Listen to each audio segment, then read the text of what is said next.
Hi friends, आप सभी का स्वागत है हमारे अपने YouTube channel the special field में। साथियों, आज इस वीडियो में हम बात कर रहे होंगे बीआई के फर्स्ट सेमेस्टर के सेकंड थ्योरी पेपर की। इस सब्जेक्ट का नाम है psycho educational implications of blindness and low vision. जैसा कि आप सभी को ज्ञात है कि इस पेपर का हम रिवीजन कर रहे हैं। पिछले वीडियो में आप लोगों ने 2.1 से लेकर 2.5 तक रिवीजन किया है। आज इस वीडियो में हम 3.1 से लेकर 3.5 तक रिवीजन करने वाले हैं। तो चलिए स्टार्ट करते हैं। और हमारा रिवीजन का जो क्लास रहेगा वो फास्ट रहेगा, तो आप लोग वीडियो को देखना बिल्कुल मत भूलिएगा, पूरा वीडियो वॉच करिएगा। जहाँ कहीं भी समझ नहीं आएगा उसको आप लोग ज़रूर कमेंट बॉक्स में डालिएगा। तो चलिए स्टार्ट करते हैं। यूनिट 3 है हमारा educational perspective blindness and low vision. अंधत्व और कम दृष्टि वाले बच्चों की शिक्षा के लक्ष्य और उद्देश्य।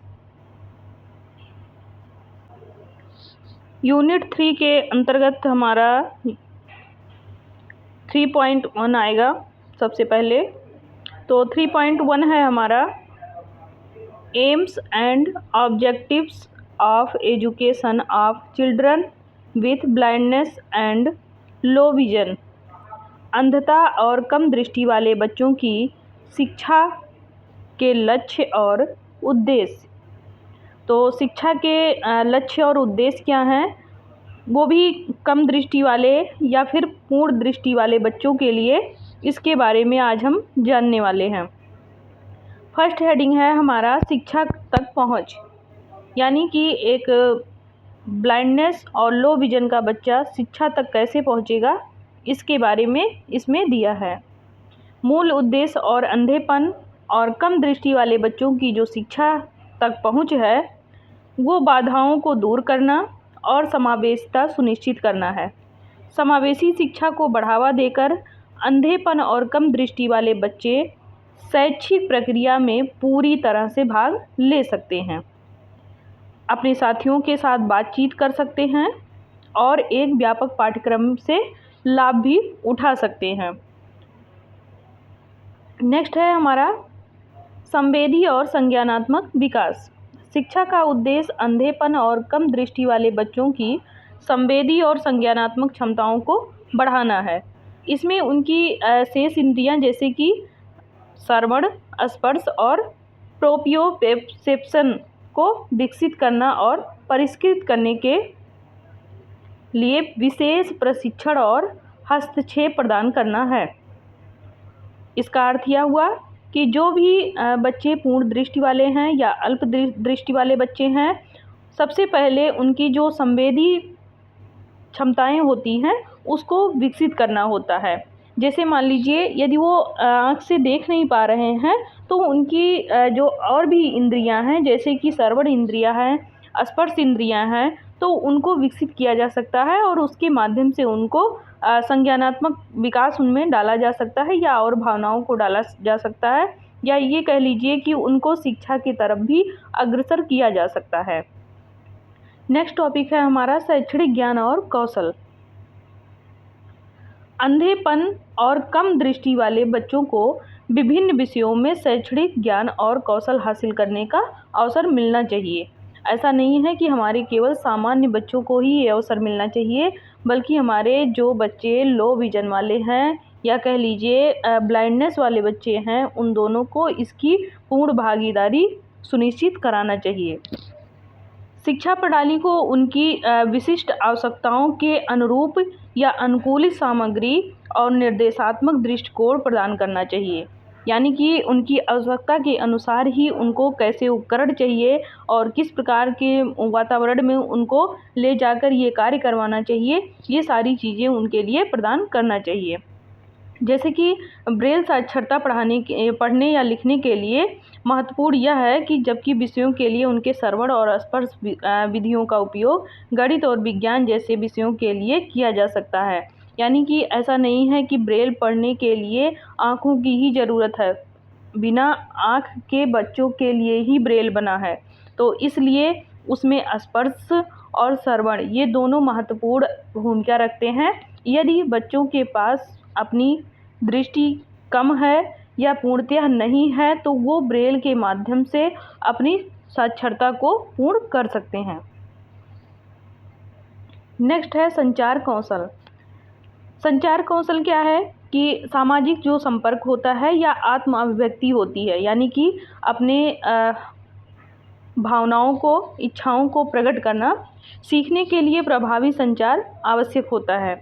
इसमें ब्रेल साक्षरता, मौखिक भाषा के माध्यम से श्रवण संचार, स्पर्श संचार जैसे सांकेतिक भाषा और सहायक तकनीकों का उपयोग जैसे स्क्रीन रीडर या संचार उपकरण इसमें शामिल होते हैं। ये आपके आगे बढ़ने में मदद करते हैं, या ये कह लीजिए ये शिक्षा में मदद करते हैं।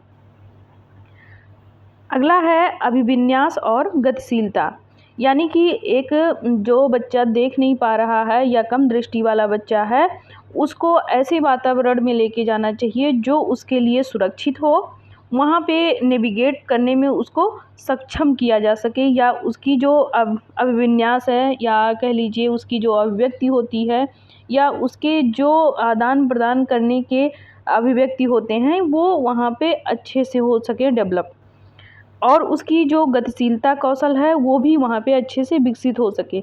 यानी कि स्थिति ऐसी होनी चाहिए कि उसके चलने में वहाँ पे कोई कठिनाई ना हो, उसके स्पर्श करने में कोई कठिनाई ना हो, जगह ऐसी हो जो उसके अनुरूप हो।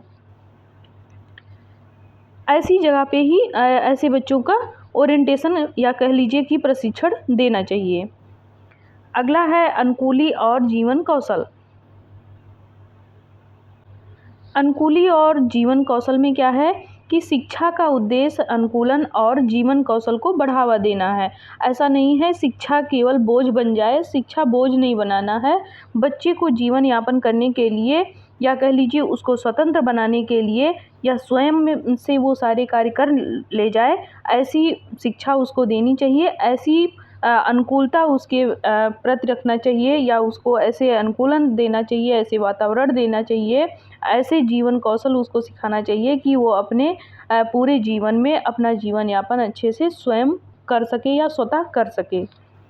इन कौशलों में दैनिक जीवन कौशल विधियाँ भी होती हैं, संगठनात्मक कौशल भी होते हैं, घरेलू प्रबंधन होते हैं, धन प्रबंधन होता है और सहायक प्रौद्योगिक दक्षता शामिल होती है इसमें। तो ये सारे जो कौशल होते हैं ये इन बच्चों को सिखाए जाते हैं ताकि अपना स्वयं से जो भी उनका इच्छा हो या फिर उनको जो ज़रूरत हो उसको वो पूर्ण कर सकें। नेक्स्ट है हमारा सामाजिक और भावात्मक विकास।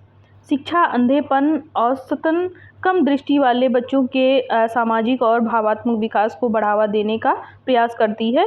इसका मुख्य उद्देश्य ये होता है कि समावेशी और सहायक वातावरण बनाना चाहिए। समावेशी का मतलब यह होगा कि जहाँ पे सामान्य बच्चे भी हों और जहाँ पे दिव्यांग बच्चे भी हों, दोनों वहाँ पे जब एक ही वातावरण में अध्ययन कर रहे होते हैं तो उससे जो हमारे कम दृष्टि वाले बच्चे होते हैं उन पे निगेटिव असर नहीं जाता है।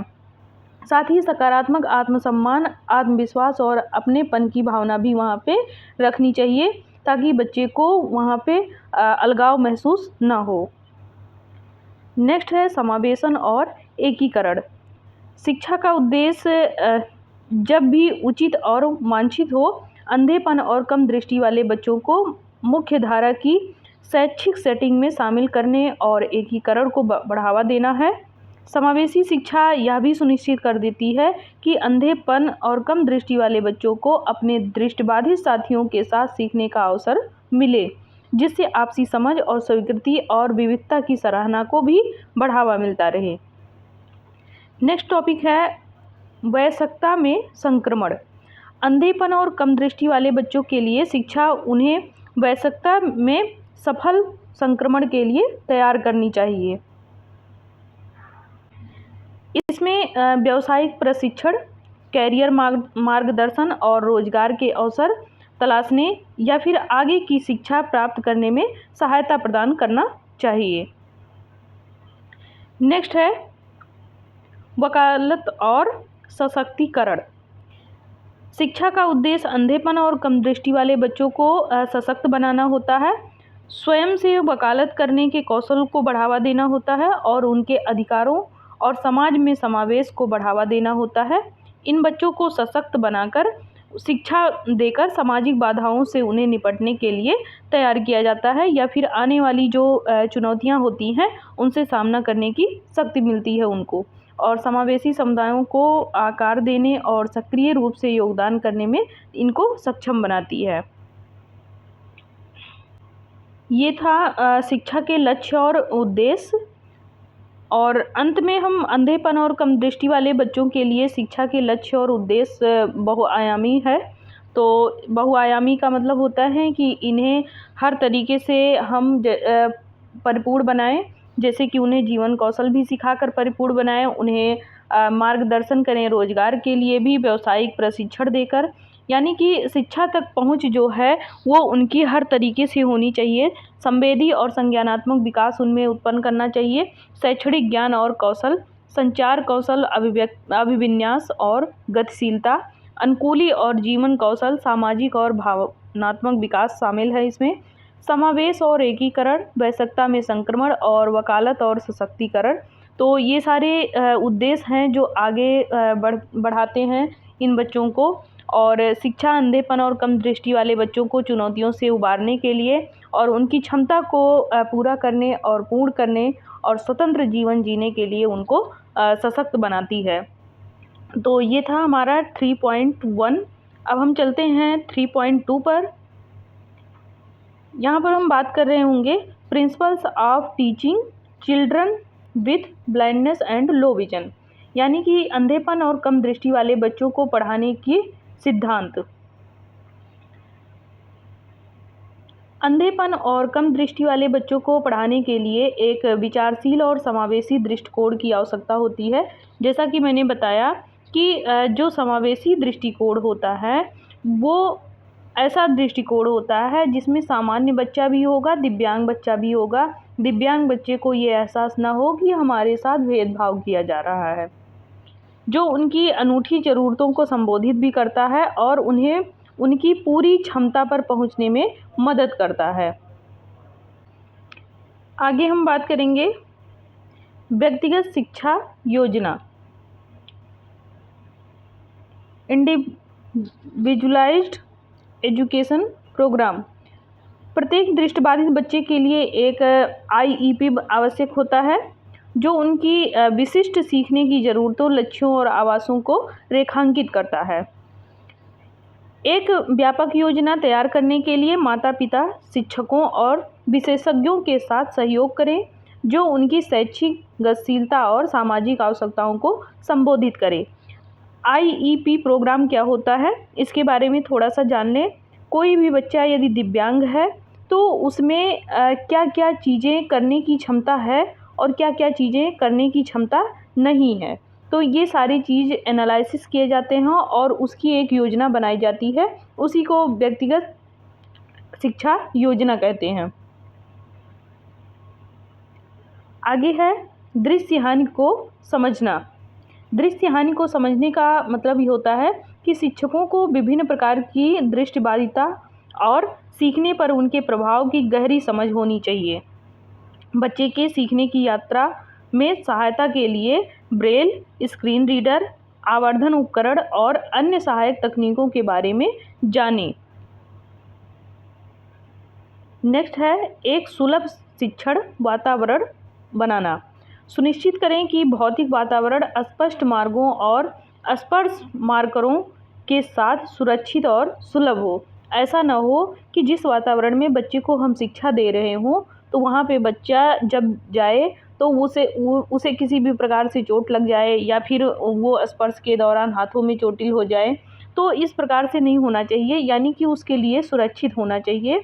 वो जो भी वातावरण हो वो उसके अनुकूल हो, बाधाओं से वहाँ पे बाधा रहित हो या कह लीजिए बाधाओं से मुक्त हो। एक सुसंगत लॉग आउट प्रदान करने के लिए कक्षा को भी व्यवस्थित करना चाहिए। जैसे कि बच्चा कक्षा में अगर है तो वहाँ पे बच्चे को किसी भी प्रकार से कोई दिक्कत ना आए, तो इस प्रकार से बाधा मुक्त कक्षा भी बनानी चाहिए। नेक्स्ट है बहुसंवेदी शिक्षण तकनीकें। सीखने और समझने को बढ़ाने के लिए विभिन्न प्रकार के संवेदी अनुभवों को शामिल करना चाहिए। सीखने की प्रक्रिया में बच्चे को शामिल करने के लिए श्रवण, स्पर्श और गतिज तरीकों का उपयोग करना चाहिए। जब भी बच्चे आपको मिलें जो कि दृष्टिबाधित और अल्प दृष्टिबाधित वाले हों, तो उनके लिए केवल और केवल श्रवण यानी कि उनके सुनने की क्षमता, उनके स्पर्श करने की क्षमता और उनके गति करने की क्षमता, ये तीनों क्षमताओं पर ही विशेष ध्यान देना चाहिए। ऐसा नहीं है कि उसको जाके वहाँ पे साइन लैंग्वेज सिखाइए तो कोई मतलब नहीं निकलेगा। जो बच्चा अंधत्व है उस बच्चे को हम ब्रेल सिखा सकते हैं स्क्रीन रीडर के माध्यम से, यानी कि वो बच्चा सुनकर उस चीज़ को जान सकता है और जो चीज़ें उभरी हुई हो वही उनको दिखाना चाहिए ताकि वो बच्चा स्पर्श करके भी उस चीज़ को जान सके। नेक्स्ट है सहायक प्रौद्योगिकी का उपयोग। बच्चे को जानकारी प्राप्त करने के लिए प्रभावी ढंग से संचार करने के लिए सहायक उपकरणों और प्रौद्योगिकियों का उपयोग करने का तरीका बताएं और उन्हें सिखाएं भी, जिससे बच्चे अपनी आवश्यकता के अनुरूप जो भी प्रौद्योगिकी प्रशिक्षण होता है उस चीज़ को सीख सकें।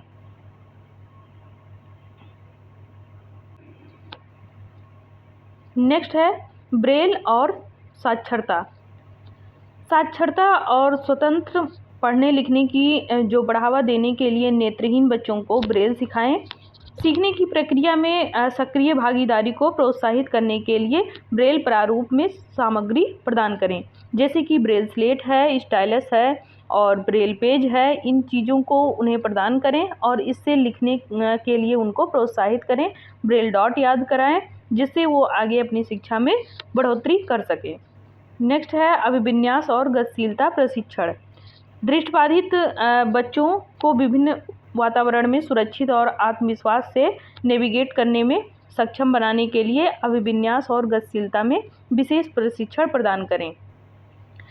जैसे उन्हें ऐसे वातावरण में ना लेके जाएं जहां पर उन्हें चलने में सुगमता ना हो, स्पर्श करने में उनको सुगमता ना हो, बाधा रहित हो वो जगह, वहीं पे आप उस बच्चे को जाकर कोई भी चीज़ सिखाने में सक्षम हो सकते हैं।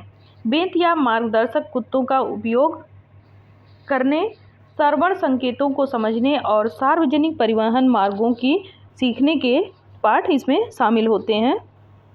नेक्स्ट है सहयोग और संचार। लगातार सहायता प्रदान करने और बच्चे की प्रगति की निगरानी करने के लिए माता पिता या शिक्षकों या विशेषज्ञों के बीच ये खुले संचार को बढ़ावा देना चाहिए। ऐसा ना हो कि बच्चे को आप अकेला छोड़ दें, बच्चा अपने आप से ही सारी चीज़ें करे। जब भी ये बच्चा कोई भी कार्य कर रहा हो तो उसमें सहयोग प्रदान करने के लिए माता पिता को होना वहाँ पर आवश्यक होता है।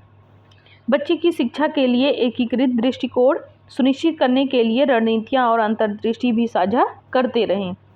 स्वतंत्रता को प्रोत्साहित करें। बच्चे के आत्मसम्मान और स्वायत्तता को बढ़ावा देने के लिए दैनिक जीवन कौशल जैसे कपड़े पहनना, संवारना और खाना पीना, ये सब में स्वतंत्रता को बढ़ावा देना चाहिए। नेक्स्ट है समावेशी सामाजिक वातावरण। सामाजिक मेलजोल को प्रोत्साहित करें और कक्षा में सकारात्मक और सहायक माहौल को बढ़ावा दें। समझ और सहानुभूति को बढ़ावा देने के लिए साथियों को दृश्य हानि के बारे में भी शिक्षित करें। वर्णनात्मक भाषा का भी प्रयोग करें। कम दृष्टि वाले बच्चों को दृश्य जानकारी प्रदान करने के लिए उनको परिवेश के बारे में बताएं, यानी कि जिस जगह पे वो रह रहे हों वहाँ के वातावरण की जानकारी उनको दें और भली भांति दें, एक एक चीज़ों को डिफाइन करके वहाँ पर बताएं। कहानियाँ और रेखा चित्रों और प्रस्तुतियों के में दृश्य तत्वों का भी वर्णन करें। ऐसी चीज़ों का वहाँ पे उपयोग करें जिसको वो छू कर महसूस कर उस चीज़ को जान सकें। नेक्स्ट है भेदभाव और समावेशन। बच्चे की जो व्यक्तिगत ज़रूरतें होती हैं उनको पूरा करने के लिए अनुदेशात्मक सामग्री और तरीके तैयार करना चाहिए। परीक्षा के लिए विस्तारित समय, बड़ी प्रिंट सामग्री या फिर मौखिक निर्देश जैसी सुविधाएं प्रदान करना चाहिए। सहायक सुदृढ़ीकरण और प्रोत्साहन। बच्चे के लिए आत्मविश्वास और सीखने की जो प्रेरणा होती है उसको बढ़ाने के लिए सकारात्मक दृष्टिकोण को प्रोत्साहन देना चाहिए। आगे हम बात करेंगे लचीलापन और धैर्य। बच्चे की जो प्रगति होती है या उनकी जो बदलती ज़रूरतें होती हैं उनके अनुरूप उनको शिक्षण देना चाहिए। जैसे जैसे बच्चे बढ़ रहे हों उनको धैर्यवान बनाना चाहिए। उनके शिक्षण रणनीतियों में लचीलापन लाना चाहिए, जिससे जो दृष्टिबाधित बच्चे हैं वो अच्छे से उस चीज़ को सीख सकें और समय लेकर उसको बेहतर ढंग से सीख सकें। नेक्स्ट है सतत व्यावसायिक विकास। दृष्टिबाधित बच्चों को पढ़ाने के लिए नवीनतम तकनीकों, प्रौद्योगिकियों और संसाधनों से अपडेट रहने के लिए शिक्षकों को चल रहे व्यावसायिक विकास में भाग लेना चाहिए।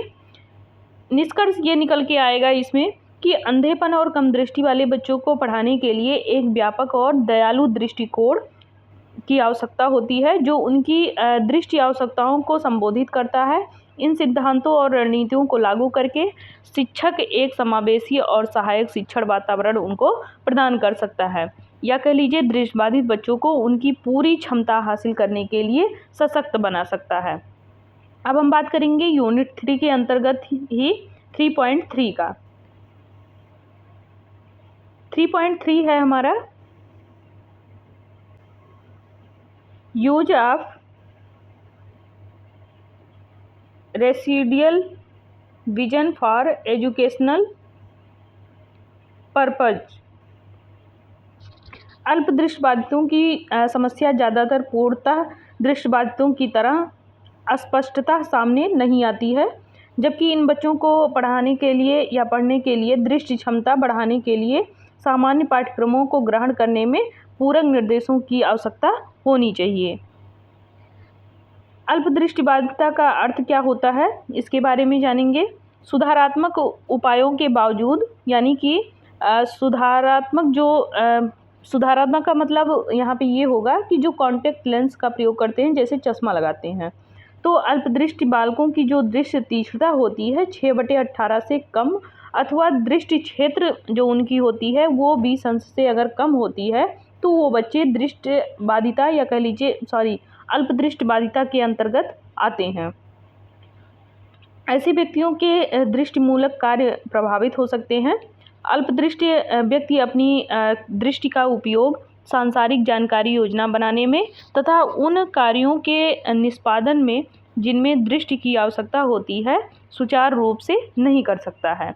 निःशक्त व्यक्ति समान अवसर, अधिकारों का संरक्षण और पूर्ण भागीदारी अधिनियम 1995 के अंतर्गत दी गई अल्पदृष्टि की परिभाषा जो है वो दृष्टि तीक्ष्णता के स्थान पर सहायक उपकरणों की सहायता से दृष्टि के उपयोग की क्षमता पर जोर दिया गया है। यानी कि कुल मिलाकर ये कह सकते हैं कि अल्प दृष्टिबाधिता क्या है, जब भी सुधारक लेंसों के साथ में या कॉन्टैक्ट लेंसों के साथ में वह बच्चा 6/60 स्लेनन या फिर 20 अंश उसका दृष्टि क्षेत्र हो या इससे कम हो, तो वो व्यक्ति आपके अल्प दृष्टिबाधिता के अंतर्गत आएंगे। इसकी परिभाषा देखते हैं। कम दृष्टि वाला व्यक्ति से ऐसा व्यक्ति अभिप्रेत है जिसका उपचार या मानक अपरिपक्वता है तथा संशोधन के पश्चात भी दृष्टि क्षमता का ह्रास हो गया है, यानी कि कॉन्टैक्ट लेंसों के बाद भी वो देखने में उतना सक्षम नहीं है, किंतु समुचित सहायक युक्ति से किसी काम की योजना के लिए दृष्टि का उपयोग करता है या उपयोग करने में समर्थ होता है। यानी कि बच्चे की जो रोशनी है आँख की वो कम हो गई है, और जब उस व्यक्ति में परिपक्वता आती है उसके बाद भी वो पूर्ण नहीं होती है, तो उसे कॉन्टैक्ट लेंसों की ज़रूरत पड़ती है, चश्मे की ज़रूरत पड़ती है, या फिर उसे लेंस की ज़रूरत पड़ती है, या बड़े अक्षरों के किताब की ज़रूरत पड़ती है। तो जब इन सब चीज़ों का उपयोग करके व्यक्ति अपने जीवन में आगे बढ़ता है तो उसे कम दृष्टि वाला बालक या व्यक्ति कहते हैं। अब इसके प्रकार देखते हैं। इसका प्रकार क्या है। दृष्टिहीन की मात्रा भिन्न भिन्न लोगों में भिन्न भिन्न होती है। जैसे ये 3 क्षेत्रों में बांटा जा सकता है। आमतौर पर धुंधली दृष्टि या केंद्रीय दृष्टि तीक्ष्णता में हानि, या फिर बाहरी दृष्टि क्षेत्र में हानि। आगे हम बात करेंगे जब इसके साथ रंग विरोधाभास के प्रति संवेदनशीलता, रंग दृष्टि की कमी पाई जाती है, तब इन तीनों प्रकारों में ही अलग अलग विभेद देखने को भी मिलते हैं। ऐसा नहीं है कि कोई कमी जब दिखेगी तो वो किसी एक को ही इंडिकेट करेगी, नहीं, तीनों को इंडिकेट करेगी और तीनों में अलग अलग इंडिकेट करेगा। दृश्य तीक्ष्णता के आधार पर अगर हम वर्गीकरण देखें तो आप देख सकते हैं ये दृश्य तीक्ष्णता के आधार पर वर्गीकरण किया गया है और इसका चार्ट बना है, तो इसको आप भली भांति देख लें। इसमें दृष्टि बाधिता की श्रेणी दी गई है और सर्वोत्तम सुधार के बाद दृष्टि तीक्ष्णता दिया गया है, तो इसको आप ऐसे देख सकते हैं और इस ग्राफ को आप बना सकते हैं। आगे हम दृश्य क्षेत्र के आधार पर देखेंगे तो नंबर 1 है केंद्रीय दृष्टि निबद्ध करने की दृष्टि से 10 अंश माइनस 3 अंश श्रेणी। दूसरा है केंद्रीय दृष्टि निबद्ध करने की दृष्टि से ग्रेटर देन 5 अंश माइनस 4 श्रेणी, केंद्रीय दृष्टि तीक्ष्णता में कोई बाधा न होने पर। अब इसका हम कारण जानेंगे। कारण क्या है? इसके अंतर्गत कई कारण आते हैं और आँख की जो बनावट में कमी आती है उसके कारण भी व्यक्ति वस्तुओं को स्पष्ट रूप से नहीं देख पाता है, उसको देखने में असमर्थता होती है और इस प्रकार से उसको जैसे कि मायोपिया के रूप में बांटा गया है। मायोपिया क्या होता है? इसमें नेत्र की जो लंबाई होती है सामान्य आँख से अधिक होती है। इसमें दूर की जो वस्तुएं होती हैं वो स्पष्ट भी दिखाई नहीं देती हैं, परंतु जो पास की वस्तुएं होती हैं उसको देखा जा सकता है।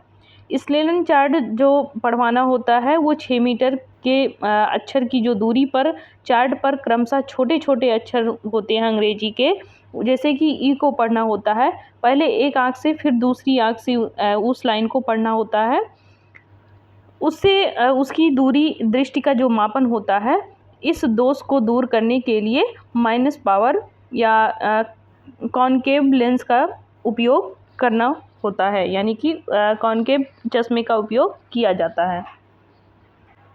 अब हम बात करेंगे हाइपरमेट्रोपिया की। आँख की लंबाई सामान्य से कम होती है।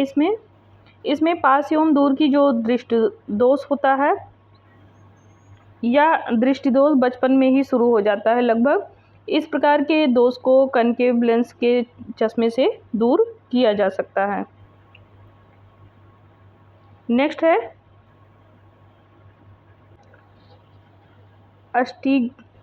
अस्टिग्माटिज्म।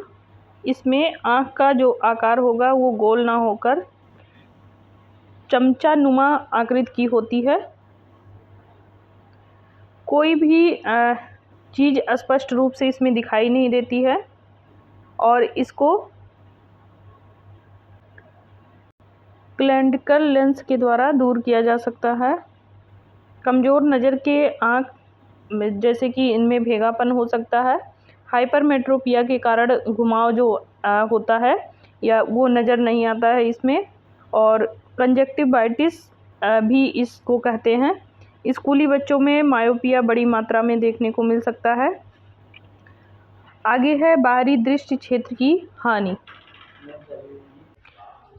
बाहरी दृष्टि क्षेत्र की हानि के बारे में बात करें तो इसमें जो दृष्टि क्षेत्र का केंद्रीय भाग सही एवं बाहरी भाग देखने में कठिनाई होती है इसमें, यानी कि जो केंद्रीय भाग होता है उसके माध्यम से हम सही से देख सकते हैं और जो बाहरी भाग होता है उसको देखने में हमें कठिनाई होती है, यानी कि काला मोतियाबिंद या रेटिनाइटिस पिगमेंटोसा के कारण दृष्टि क्षेत्र जो होता है इस तरह से प्रभावित हो सकता है कि जो काला मोतियाबिंद से आँख के अंदर बहुत दर्द हो सकता है और समय से उपचार न होने पर व्यक्ति पूर्णतः इसमें दृष्टिहीन भी हो सकता है। आगे हम बात करें कि आँखों में धुंधलापन, तो मोतियाबिंद आँख के जो प्राकृतिक लेंस का धुंधलापन है, जन्म से मृत्यु या वृद्धावस्था तक कमी भी हो सकती है। इसमें अधिक उम्र में यह अधिक देखने को मिल सकता है। बीमारियां जैसे मधुमेह, पैराथायराइड, मायो डिस्ट्रॉफी इत्यादि मोतियाबिंद को इसमें बढ़ावा देते हैं। आँख में चोट के कारण भी लेंस धुंधला हो सकता है इसमें, यह दृष्टि को प्रभावित करता है और बच्चों की दृष्टि में मंदता आती है। लेंस का धुंधलापन जैसे जैसे बढ़ता रहता है वैसे वैसे नज़र कमज़ोर होने लगती है और एक समय के बाद इसमें पूरा जो लेंस होता है वो अपारदर्शी हो जाता है और देखने की प्रक्रिया गंभीर रूप से इसमें प्रभावित हो सकती है। नेक्स्ट हम बात करेंगे तो अल्पदृष्टि किस मनोसामाजिक प्रभाव। तो अल्पदृष्टि के मनोसामाजिक प्रभाव में हम बात करें तो इसका पता चलने पर निर्धारित रूप से व्यक्ति को मनोदशा जो होती है उनकी वो प्रभावित होती है। व्यक्ति के जीवन में यह तनाव की स्थिति उत्पन्न करेगा। ऐसी स्थिति में न्यून दृष्टि वालों के साथ समायोजन को प्रभावित करने वाले कुछ कारकों की चर्चा ग्रे बोयस ने 1999 में कर दी थी।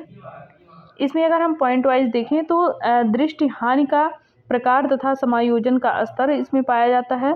समाज तथा परिवार की प्रतिक्रिया सहायताकारी के ऊपर निर्भर करना, जीवन का समय, जीवन की अन्य महत्वपूर्ण घटनाएं, अल्पदृष्टि की आशंकाएं तथा दृष्टि बाधा के साथ जुड़ी हुई नकारात्मक सोच और आत्मधारणा और व्यक्तित्व, ये सभी इसमें शामिल होते हैं।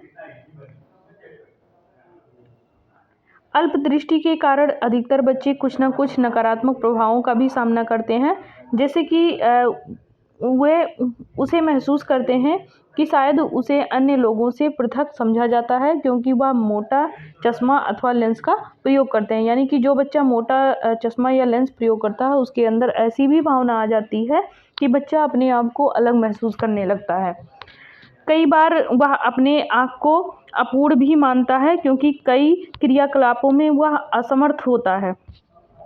कई बार बच्चा अपने आप को दूसरों से कम सक्षम भी समझता है क्योंकि उसे दृष्टिमूलक प्रत्यय पूरी तरह से भी समझ नहीं आता है। प्रायः चीज़ों को वो उठाते समय गिर भी जाती है, जैसे वो चीज़ों को उठाता है तो वो गिर जाती है, या चलते समय वस्तु विशेष से वो जब टकरा जाता है तो ऐसे में भी वो अपने आप को निम्न समझने लगता है, या कह लीजिए कि वो अपने आप को ये समझता है कि मैं बहुत ही बेढंगा हूँ। बची हुई दृष्टि का प्रशिक्षण हम किस प्रकार दे सकते हैं। प्रायः यह देखा जा सकता है कि दृष्टिबाधितों की जो दृष्टि होती है कुछ न कुछ मात्रा में दृष्टि अवशिष्ट रह जाती है। ऐसा केवल उसी स्थिति में हो सकता है जब व्यक्ति पूर्ण रूप से दृष्टिबाधित हो। निम्न दृष्टिवान हेतु यह आवश्यक होगा कि जो भी अपूर्ण एवं अल्प रूप से प्राप्त दृष्टि संवेदना है उसका सही तरीके से उपयोग करना सिखाया जाए। इसके लिए यह आवश्यक होगा कि अन्य इंद्रियों को भी सहायता लिया जाए और शेष इंद्रियों का प्रशिक्षण देने के लिए निम्न गतिविधियों का भी उपयोग करना चाहिए, जैसे कि क्षमता एवं आवश्यकता अनुरूप उसे सामग्री प्रदान करना चाहिए। बालक की जो दृष्टि होगी वो क्रियात्मक मूल्यांकन करना चाहिए उसका, जिनके निम्नलिखित चरण भी हो सकते हैं, जैसे कि ज्ञान की जागरूकता और दृष्टि द्वारा अनुकरण करना या स्कैनिंग, या फिर विभेदीकरण या प्रारूपों को पहचानना।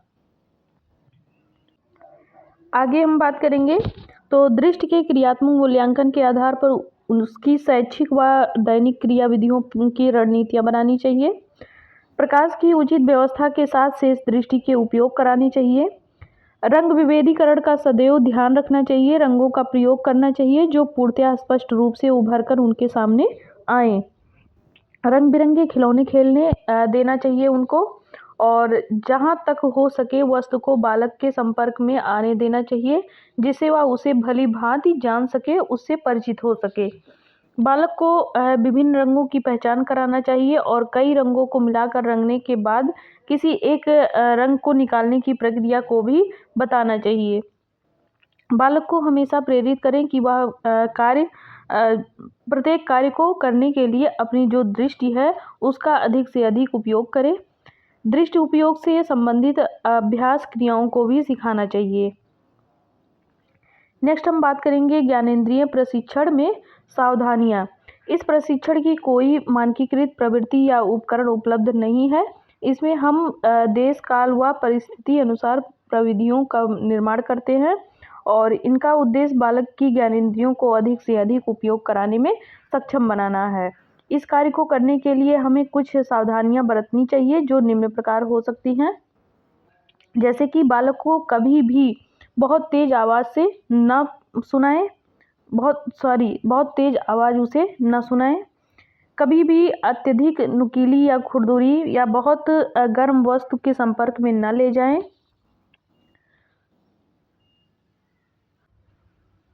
बालक को वस्तु छूने से मना न करें। अत्यधिक खतरनाक तीव्र व गंध जैसे रासायनिक पदार्थों की गंध सीधे तौर पर बच्चों के संपर्क में न ले जाएं। पहले उनको महसूस कराएं उस चीज़ को। दृष्टिबाधितों को मिट्टी का तेल, पेट्रोल इत्यादि को न सूंघने दें। प्रत्येक वस्तु को सीधे मुंह में न डालकर उसकी गंध के द्वारा पहचानने की आदत डलवाएं। पदार्थों का स्वाद लेने के लिए उसकी न्यूनतम व अधिकतम मात्रा को निर्धारित करना आवश्यक होता है। ज्ञानेंद्रिय उपयोग के बाद थकान, दर्द की शिकायत पर उचित विश्राम देना चाहिए। तेज चमकने वाली वस्तुओं का उपयोग नहीं करना चाहिए। प्रकाशीय अथवा गैर प्रकाशीय उपकरणों की उपयोग में विशेषज्ञों की सलाह लेना आवश्यक होता है। नेक्स्ट हम बात करेंगे 3.4 की सब यूनिट 3 के अंतर्गत ये आने वाला ही है। 3.4 early childhood education need and importance. इसके बारे में हम जानेंगे। यहाँ पे इसमें सबसे पहले शैशवावस्था दिया है। शैशवावस्था क्या है? शैशवावस्था जैसे कि आप यहाँ पे दिया गया है 1 से 3 वर्ष, तो आप इसी के अनुसार ही 1 से 3 वर्ष ही लिखेंगे। लेकिन शैशवावस्था का जो काल होता है वो आप लोग जानते ही हैं, वो 0 से 6 वर्ष होता है। लेकिन यहाँ आपको ये विशेष शिक्षा पढ़ाया जा रहा है और विशेष शिक्षा में आपके 1 से 3 वर्ष दिया गया है, तो 1 से 3 वर्ष ही आप पढ़ेंगे। व्यक्ति की सभी अवस्थाओं में यह अवस्था अधिक महत्वपूर्ण होती है, क्योंकि इस अवस्था में जो बच्चे होते हैं वो अधिक रुचि लेकर, या कह लीजिए वो उन बच्चों में जिज्ञासा अधिक होती है और वो भावी जीवन के निर्माणकर्ता होते हैं। तो इस अवस्था में उनमें बहुत सारे परिवर्तन देखने को आपको मिल सकते हैं। जैसे कि शैशवावस्था में बच्चे की जो बुद्धि होती है बहुत ही तीव्र गति से विकास कर रहा होता है। उनका जो शारीरिक विकास होता है वह भी बहुत तेजी से विकास करता है। बच्चे के शारीरिक भार या जन्म के बाद 6 महीने के अंदर वो 2 गुने का हो जाता है। इस प्रकार उसका मस्तिष्क का जो भार होता है वो भी जन्म के समय वयस्क मनुष्यों के मस्तिष्क के भार के 1/4 लगभग हो जाता है, या 3 वर्ष तक 3/4 हो जाता है। और शरीर की जो लंबाई होती है वो 3 फुट हो जाती है। और जन्म के समय बच्चा जो गर्दन संभालने की जो उसमें क्षमता होती है वो लगभग उसमें अक्षम होता है, वो सक्षम नहीं होता है। जबकि 3 वर्ष की अवस्था में चलने फिरने, दौड़ने व सीढ़ियों से चढ़ने उतरने में भी वो बच्चा समर्थ होने लगता है। और लेकिन 2 से 3 वर्षों में शारीरिक जो वृद्धि होती है उसकी वो बहुत तीव्र गति से होती है। साथ ही साथ उसका जो मानसिक विकास होता है वह भी बहुत तीव्रता से होता है।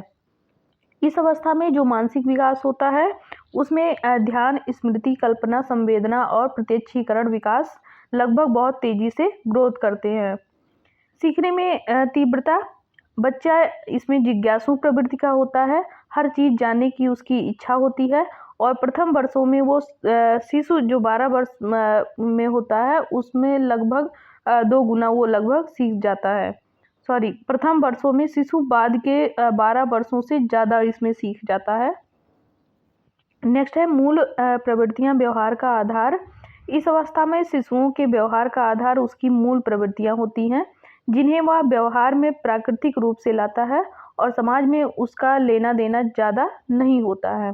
जिस कार्य में उसको आनंद आता है वो वही कार्य करता है और नैतिक नियमों की उसको कोई भी जानकारी नहीं होती है।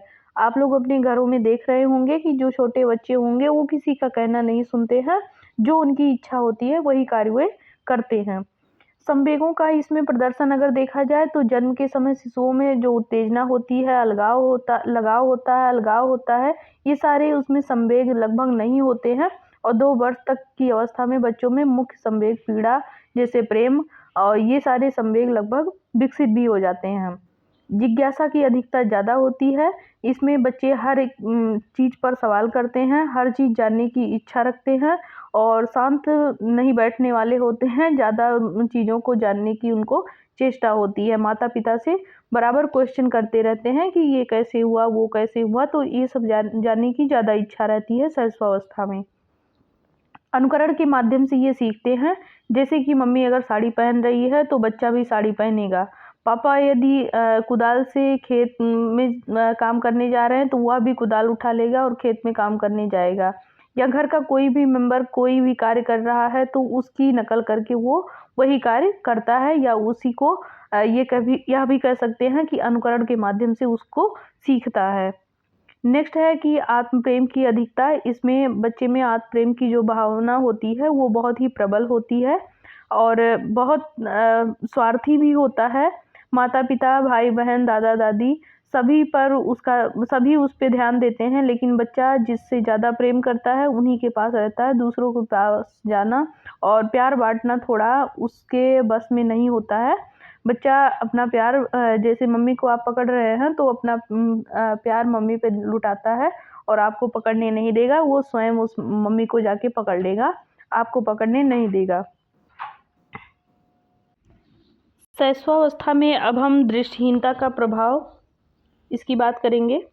दृष्टिहीनता शैशवावस्था में शिशु के पूरे व्यवहार को प्रभावित कर देता है, विशेष रूप से तब जब उसके माता-पिता गरीब या अशिक्षित होते हैं, क्योंकि प्रारंभिक वर्षों में जीवन की जो नींव पड़ती है वह दृष्टिहीनता के कारण माता-पिता बहुत ही चिंतित व अविश्वास की स्थिति में हो जाते हैं। इससे उसका पता उन्हें नहीं चल पाता है और जब बच्चा 2-3 वर्ष का हो जाता है, प्रारंभ में वे विभिन्न चिकित्सकों, ओझाओं या फिर कह लीजिए कि ज़्यादातर ढोंगों में वो फँस जाते हैं। तो विभिन्न चिकित्सकों के पास न ले जाकर वो आशा पर डिपेंड हो जाते हैं। इससे उनके बच्चे में दृष्टि क्षति पाई जाती है, यानी कि दृष्टि क्षति देखने को मिल सकती है। वह वापस कभी भी नहीं आती है जब एक बार दृष्टि चली जाती है। वातावरण में उसका संबंध न के बराबर हो जाता है, यद्यपि वो दृष्टिहीनता का शिकार हो जाता है। इसका प्रभाव उसके पूरे जीवन में दिखाई देता है। वह स्वयं कोई कार्य नहीं कर पाता है, ना ही कुछ जान पाता है। वह अन्य लोगों से हर प्रकार से लगभग भिन्न हो जाता है। वहीं परिवार, समाज और सदस्यों की चिंताजनक चर्चाओं में भी वो शामिल रहता है और वह उसका जो जीवन होता है वो बहुत ही कठिन हो जाता है। इसलिए उसके माता-पिता या कह लीजिए भाई-बहन बहुत ही परेशान होते हैं। ये सब कारक उसकी अभिवृद्धि और विकास को भी काफ़ी हद तक प्रभावित करते हैं। वे परिवार अथवा माता-पिता को भी अपने बच्चों की दृष्टिहीनता को स्वीकार करने और उसकी दृष्टिहीनता को उसके सामने चर्चा का विषय नहीं बनाते हैं। उनके बच्चे का जो विकास होता है वो उचित रूप से नहीं हो पाता है। अनुकरण द्वारा सीखने के अभाव में उसका अधिगम कुछ हद तक प्रभावित हो जाता है। ऐसे माता-पिता उसकी विशेष आवश्यकताओं हेतु उचित कदम उठाकर उसकी क्षतिपूर्ति करने का प्रयास करते हैं। अब ये तो रहा हमारा 3.4। अब हम बात करेंगे 3.5 की। Educational devices, conventional device and technology based. कोई भी उपकरण सभी न्यून दृष्टि बालकों के लिए उपयुक्त नहीं होता है। इसका चयन और उपयोग करने के लिए प्रशिक्षण कई बातों पर निर्भर करता है, जिससे दृष्टि दोष जो होता है उत्पन्न होने के कारण अवशिष्ट दृष्टि की मात्रा के साथ साथ न्यून दृष्टि बालक द्वारा सक्षम व स्थूल मांसपेशियों पर नियंत्रण सीखने के लिए अवप्रेरणा तथा उसकी विशिष्ट आवश्यकताएं इसमें शामिल होती हैं। जैसे कि उसे 2 चीज़ों में वर्गीकृत किया गया है, एक प्रकाशीय उपकरण और एक अप्रकाशीय उपकरण में। नॉन ऑप्टिकल और ऑप्टिकल डिवाइसेस। न्यून दृष्टि वाले बालकों के लिए सहायक उपकरण का चयन करने से पहले यह सुनिश्चित कर लिया जाता है कि बालकों की दृष्टि किसी नेत्र विशेषज्ञ द्वारा जांच करवाई गई है या फिर नहीं। सबसे पहले हम इसमें बात करेंगे ऑप्टिकल डिवाइसेस की, यानी कि प्रकाशीय उपकरण की। इसमें पढ़ने के लिए विभिन्न प्रकार के आवर्धक लेंस जैसे कि रीडिंग मैग्नीफायरिंग, हाथ में पकड़ने वाले आवर्धक लेंस। हाथ में पकड़कर किताब को देखा या पढ़ा जा सकता है। कम दृष्टि वाले बालक इसका ज़्यादा उपयोग करते हैं। इस लेंस को पकड़ने में सही प्रकार से बनाकर रखना पड़ता है। ये अधिक महंगा नहीं होता है। इसको यातायात के दौरान कहीं भी लाया ले जाया जा सकता है। स्टैंड वाले आवर्धक लेंस, यह एक मजबूत लेंस होता है जिसको प्लास्टिक के एक स्टैंड में कसकर लगा देते हैं। बच्चों द्वारा उपयोग करने में स्टैंड पर लगा आवर्धक हाथ में पकड़ने वाले लेंस की अपेक्षा साधारण व अधिक समान होता है। सिर पर लगाए जाने वाले आवर्धक लेंस, यानी कि चश्मे के रूप में या फ्रेम में लगाए जाने वाले आवर्धक जो लेंस होते हैं, यह एक बहुत ही लाभदायक होते हैं। दोनों हाथ अन्य कार्य करने के लिए इसमें स्वतंत्र हो जाते हैं। Illuminated hand and stand magnifier lens, ये हाथ से पकड़ने वाले या स्टैंड पर लगे हुए आवर्धक की जगह की तरह होते हैं। अंतर यह होता है कि इसके प्रकाश उपलब्ध कराने की क्षमता होती है। अब हम बात करेंगे अप्रकाशिकीय नॉन ऑप्टिकल उपकरण की। नॉन ऑप्टिकल उपकरण में बालक जो होता है वो सहायक साधनों के उपयोग में लाभ उठा सकता है। प्रतिदिन की क्रियाओं में भी इन उपकरणों का वो उपयोग कर सकता है। यह प्रकाशिकीय युक्तियों अथवा उसके बिना भी उपयोग में ला सकता है। इसमें बालक चमक को बढ़ाने या नियंत्रण करने वाले साधन इसमें होते हैं, जैसे कि अवशेषी लेंस, या अधिक प्रकाश अथवा चमक को नियंत्रित करता है, जैसे धूप के चश्मे, मेज पर रखे वाले लैंप जिसे घुमाना संभव हो, चमक को नियंत्रित करने वाले फिल्टर होते हैं। और पृष्ठभूमि से रंग विभेद बढ़ाने के लिए भी ये साधन होते हैं, फिल्टर का भी कार्य करते हैं। टाइपोस्कोप भी होता है इसमें। यह एक काले रंग का गत्ता या प्लास्टिक सीट होती है। इसका एक खाना कटा हुआ होता है और इसमें केवल पढ़ी जाने वाली लाइन दिखाई देती है। काली सीट अन्य लाइनों को ढक लेती है, छपे हुए पृष्ठ की चमक कम कर देती है। इसे आसानी से बनाया जा सकता है। मोटी लाइनों वाले कागज इसमें होते हैं।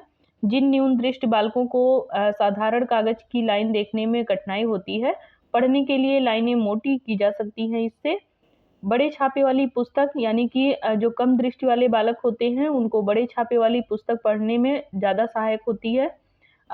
फेल्ट टिप वाले कलम, सफ़ेद कागज पर काला फेल्ट टिप कलम से मिलने में एक न्यून दृष्टि बालक को आसानी हो सकती है तथा इससे वह अपनी लिखी सामग्री को भी पढ़ सकता है। चमक रहित सतह, न्यून दृष्टि बालक जहां कार्य करेगा उसकी सतह में चमक नहीं होनी चाहिए। हाइलाइटर, बाजार में आसानी से उपलब्ध है ये हाइलाइटर। इसकी सहायता से लाइन का कॉन्ट्रास्ट स्पष्ट किया जा सकता है। कॉन्ट्रास्ट रंगों के बोर्ड, विभिन्न वस्तुओं को दिखाने के लिए चयन करके उस पर वस्तुओं का प्रदर्शन किया जाता है। टेप रिकॉर्डर क्या होता है? न्यून दृष्टि बालकों के लिए कई बार अधिक समय तक दृष्टि का उपयोग करके पढ़ाई करने में जब कठिनाई आती है तो पढ़ने के साधन के रूप में इन बालकों को ये टेप रिकॉर्डर दिया जाता है, जो ये उपयोग करके आगे पढ़ाई कर सकते हैं। लिखने के फ्रेम भी आते हैं जिससे बालक आसानी से स्पर्श करके उस चीज़ को समझ सकता है और बीच में सीधी लाइन से लिख सकता है। उपर्युक्त अप्रकाशिकीय उपकरण श्यामपट्ट, व्हाइट बोर्ड इत्यादि भी इसमें सहायक कारक होते हैं। सीसीटीवी इलेक्ट्रॉनिक उपकरण भी होते हैं, जिसमें सीसीटीवी जिसको क्लोज्ड सर्किट टेलीविज़न बोलते हैं। यह एक इलेक्ट्रॉनिक उपकरण होता है। इसका उपयोग मुद्रित सामग्री, चित्रों को आवर्धित करने के लिए किया जाता है। इसके माध्यम से किसी वस्तु को उसके आकार में 7 गुना बढ़ा सकते हैं। 7 गुना बढ़ाकर उसकी छवि या उसकी आकार को, अक्षरों के कॉन्ट्रास्ट को अपनी इच्छा अनुसार नियंत्रित कर सकते हैं। और सीसीटीवी का उपयोग अल्प दृष्टि बालकों के लिए होता है। बड़े छापे वाली पुस्तक सामग्री तथा छोटे वस्तुओं को अपनी आंखों के पास ले जाने से ये बड़ा दिखता है, परंतु यह हमेशा संभव नहीं होता है, इसलिए प्रकाशीय युक्तियों की सहायता से छोटी चीज़ों को बड़ा करके देखा जा सकता है। इस प्रक्रिया को बृहत्करण कहा जाता है। आवर्धक लेंस की क्षमता पर सीमा निर्भर करती है। समस्याएं इसमें क्या आती हैं कि पढ़ने के लिए आवर्धक को छापे की सामग्री की प्रत्येक पंक्ति के साथ साथ चलना पड़ता है। कभी-कभी एक समय पर आगे हम बात करेंगे बृहत्करण करने से शुरुआत में पढ़ाई करने की जो गति होती है वो धीमी होती है। इसलिए पढ़ना सिखाने के लिए लेंस की अपेक्षा बड़े छापे वाली पुस्तकों का उपयोग करना चाहिए या सामग्री का उपयोग करना चाहिए। अब हम आते हैं शैक्षिक मूल्यांकन की सीमाएं क्या होनी चाहिए। जो भी अल्पदृष्टि वाले बालक होते हैं, अवशिष्ट दृष्टि की मात्रा में पर्याप्त अंतर करने के कारण उनके अध्यापकों के मूल्यांकन प्रक्रिया में कई समस्याओं का सामना करना पड़ सकता है, क्योंकि ये किसी एक प्रमाणीकृत प्रक्रिया को दृष्टि की मात्रा में व्यक्तिगत अंतर करने के कारण नहीं अपना सकते हैं। जैसे अलग-अलग बच्चों की जो आवश्यकताएं होती हैं वो भी अलग-अलग होती हैं। अलग-अलग प्रश्न पत्र तैयार करना और प्रश्न पत्रों को तैयार करते समय छापे के आकार को लेकर समस्या हो सकती है। हालांकि इसका हल बच्चों को उनकी आवश्यकता अनुसार आवर्धक उपलब्ध कराया जाता है, जिससे इन समस्याओं से निपटा जा सके। इसमें और भी समस्या हो सकती है कि इसमें दृष्टि की जो सीमा के चलते बच्चों द्वारा परीक्षक के लिए अधिक समय की मांग तथा अध्यापक द्वारा वांछित अतिरिक्त प्रयास करने होंगे। उत्तर पुस्तिका को पढ़ने में अतिरिक्त श्रम की आवश्यकता होती है। इन बालकों का हस्तलेख सुंदर न होना या फिर वर्तनी की समस्या भी इसमें आ सकती है।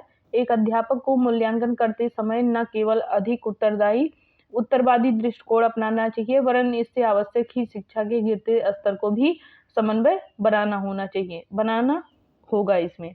तो ये थे हमारे अल्पदृष्टि बालकों के लिए शैक्षिक उद्देश्य या फिर लक्ष्य कह सकते हैं।